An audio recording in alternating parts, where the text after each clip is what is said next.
Madam, doctor, എനിക്ക് PCOD പ്രശ്നമുണ്ട്. ശരീരം നിയന്ത്രണമില്ലാത്ത പോലെ, ക്രമരഹിതമായ പീരിയഡ്സ്, അമിത ചൂട്, വിയർപ്പ്, മനസ്സിനും നല്ല ക്ഷീണം തോന്നും. നിങ്ങൾ പറഞ്ഞതെല്ലാം ഹോർമോണൽ ഇംബാലൻസിന്റെ ലക്ഷണങ്ങളാകാം. PCOD പോലുള്ള അവസ്ഥകളിൽ ഇത് സാധാരണമാണ്. ഭയപ്പെടേണ്ടതില്ല. ശരീരത്തിന് ശരിയായ പിന്തുണ നൽകുകയാണ് പ്രധാനമായത്. നാച്ചുരാലയം ഫെംറൂട്ട് ഒരു ഹെർബൽ സപ്പോർട്ട് ഫോർമുലയാണ്. സ്ത്രീകളുടെ ഹോർമോണൽ ബാലൻസ് പിന്തുണയ്ക്കാൻ സഹായിക്കുന്ന പ്രകൃതിദത്ത ഘടകങ്ങൾ ഇതിൽ ഉൾപ്പെടുത്തിയിട്ടുണ്ട്. ഗോജിബെറി, ശതാവരി, നെല്ലിക്ക, ആശോക ഉൾപ്പെടെ 13 ശക്തമായ നാച്ചുറൽ ഹെർബൽ ചേരുവകൾ ചേർന്ന പ്രത്യേക ഫോർമുല.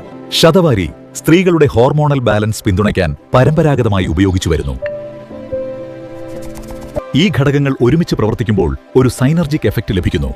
അത് ശരീരത്തിന്റെ സ്വാഭാവിക സമതുലനം പിന്തുണയ്ക്കുന്നതിലേക്കാണ്. ഇതൊരു മാജിക് റെമഡിയല്ല. ഒരു ദിവസം ഒരു ക്യാപ്സ്യൂൾ സ്ഥിരമായി ഉപയോഗിക്കണം. ദീർഘകാല പിന്തുണയാണ് ഇതിന്റെ ലക്ഷ്യം. ഓട്ടോ ഇമ്മ്യൂൺ ഡിസോർഡർ, തൈറോയിഡ് പ്രശ്നങ്ങൾ അല്ലെങ്കിൽ മറ്റ് ചികിത്സകൾ നിലവിലുണ്ടെങ്കിൽ നിങ്ങളുടെ ഡോക്ടറുടെ നിർദ്ദേശം പാലിച്ചുകൊണ്ടാണ് ഉപയോഗിക്കേണ്ടത്. നാച്ചുരാലയം ഫെംറൂട്ട്, സ്ത്രീകളുടെ സമതുലിത ആരോഗ്യത്തിന് പ്രകൃതിയുടെ ദീർഘകാല പിന്തുണ.